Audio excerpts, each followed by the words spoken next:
everybody, Debra here in the studio. I have my Blick Studio 5 Riano paper out. It's a 13 by 19 sheet of paper. It's big enough for me to stand and have nice movement with my arm as I paint to keep things loose. And if I'm sitting, my paintings get too tight and I have a tendency to like to stand. Now, you may not be able to stand for whatever reason, or you don't like it. I get it. We have to all figure out what's right for us. You may like to have your paper not laying flat, okay? I like my paper flat on the table.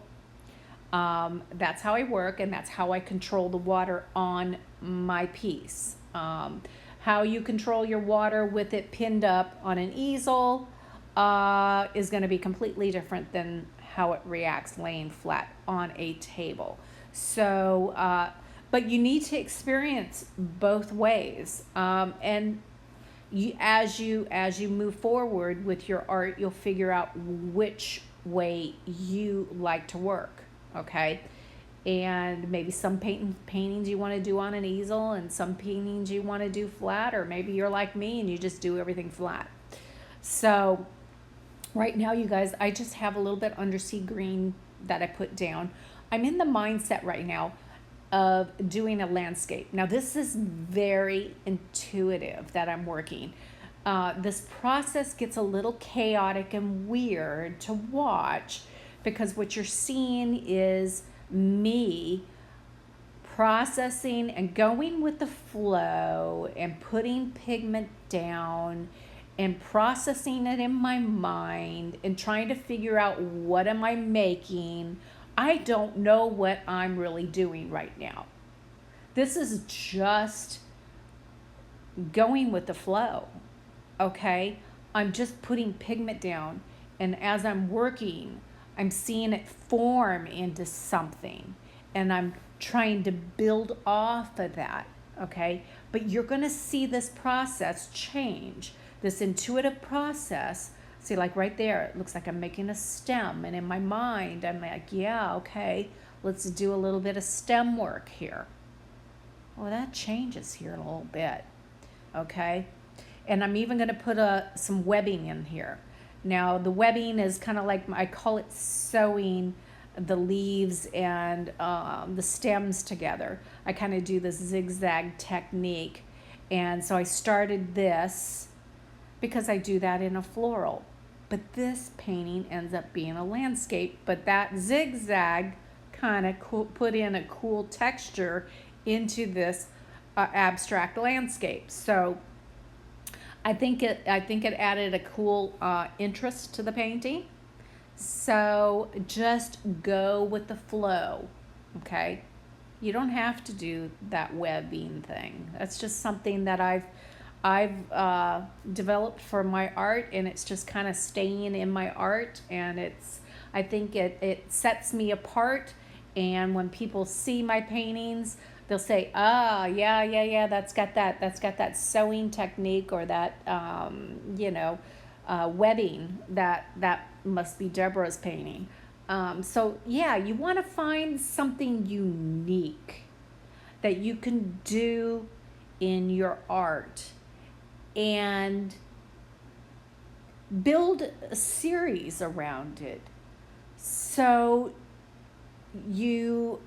when somebody sees your art, they see it and they say, okay, I know whose art that is. So it's recognizable. It's kind of like a signature. So that's what you need to do. You need to find some kind of signature something. And as you experiment and play, that will come to you. Okay, so I like to do the splashing a lot, okay, with the white splashes and stuff. And I like to do this webbing, okay. You walk around in the garden and you look at all the spider webs all over. I mean, that went from seeing it to sticking in my head to ending up on my paper.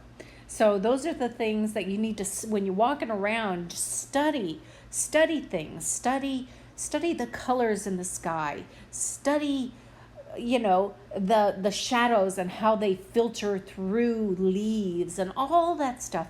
Just look at your world around you in a completely different way than you've ever looked at it before. That's I would highly recommend you to do. And it's fun to look at it through a different lens. Now I'm just blowing right through those ugly flowers. I was trying to create something and it wasn't working. It was gold, and it was feeling very fall like, and it didn't feel like my kind of flowers. So this Quinn Gold and this Quinn Gold and Aussie Red Gold are what were up there in that palette, and you're seeing a blend of both of them kind of coming into play here. And this changed. This went from landscape to me thinking they may be flowers, to it being a hot mess, and me then saying, nope, it's going back to landscape. And now I'm dragging some Indothrone blue through it. And so that kind of gold, orangey gold color and blue are very complementing colors. They look very nice side by side, okay? But then you also have the green in there also. So it makes for a very pretty landscape. It's a very subtle, serene colors. It's nothing too harsh. It could end up in anybody's home and fit into any kind of decor setting. So it turned out to be a very nice landscape. I was very happy with the direction this went. So right now I'm just taking my paintbrush and I'm just kind of playing with that blue and just blending it upward and just having some fun with it.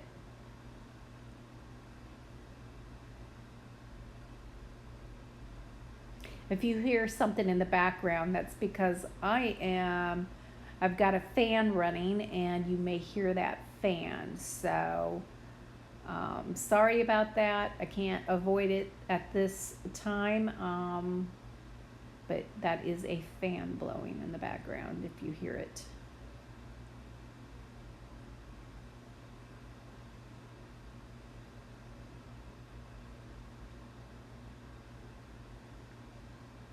Now I've got my white coming out here, and I'm just going to drag that through the sky area.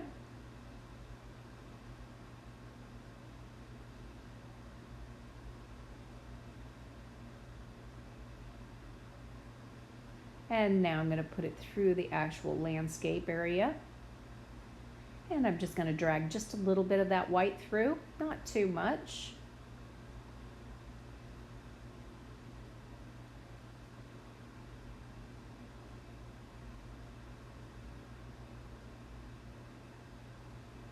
My paintings always have a tendency to have white watercolor in them.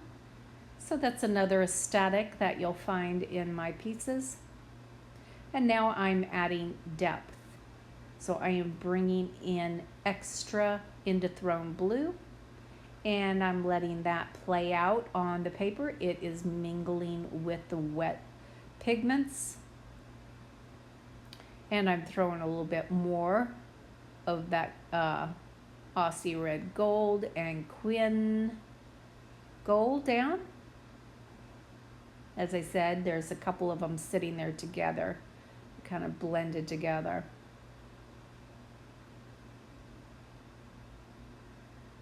And you guys, whatever you have, that's what you use. You don't have to go run out and try to do exactly what I'm doing here.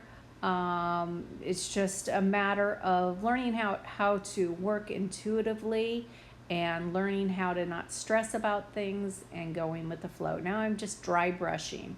As you can see, that hake brush I'm just pulling it through the pigments and up, and it's creating some texture like grass texture. So that hake brush is very inexpensive. You can find them, they're readily available, and they're always very inexpensive, and I think any and every artist should invest in them. You can get the one like I have that is more of a flat paddle to hold. I have that size, and then I have some bigger ones for big sheets. Then I have the standard ones that you typically find with the regular handle, but then there is also the one that has the long, skinny bamboo.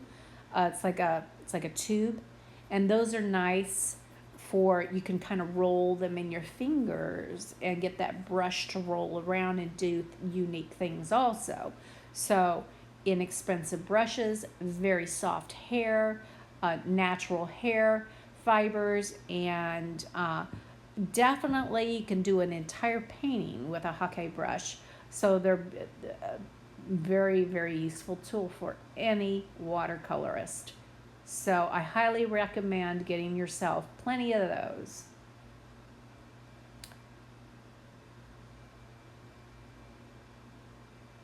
Okay, so the painting is getting closer to the very end. I am going to be doing another technique here in a moment. I'm going to be using some spray ink, and I'm going to create lines of interest with the spray ink. So when I spray it, I'll be spraying in different directions to create the different movement with the spray. So you'll see that come into play here just in a moment. But this painting is coming to a close.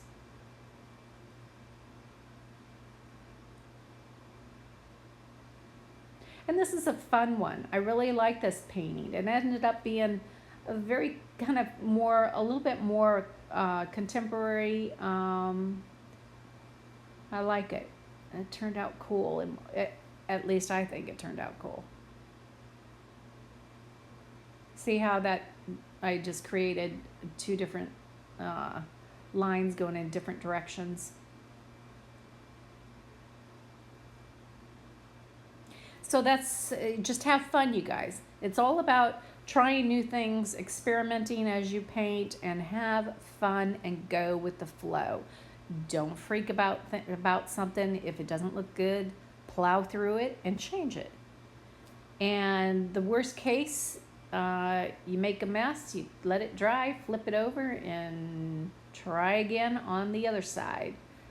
Okay, you guys, in the meantime, I want you to find me over on Facebook. I have a group over there.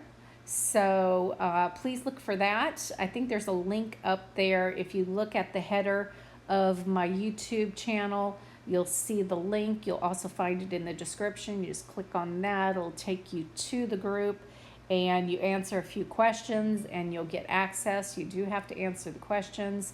So check that out. Also, you can find me on Instagram. And a lot of times, if you want to see the photos, a lot of times I'll drop them in before the actual YouTubes come out and stuff like that. You'll find those photos in my Facebook group and on Instagram, usually first before the actual video hits YouTube. So if you want to get ahead of the game of knowing what I'm up to, please check into both of those. And I'm also you can find some of my stuff, actually links of that also on Pinterest. So you guys, it was a pleasure again here making another video for you. Again, I'm going to be doing some videos once I can get those things loaded of me working with another watercolor paper line, and that will be coming here real soon. So in the meantime, you guys, I want you guys to all stay safe out there in this crazy world we're living in. Stay well with all these different viruses floating around still. And, oh God, and the price of everything is going through the roof. I pray for each and every one of you so that we can all keep making art, having money to make art. We're all going to be affected as prices go up. We have to be very frugal about what we're doing too. So let's keep that in mind. Okay, bye for now, you guys. Until next time.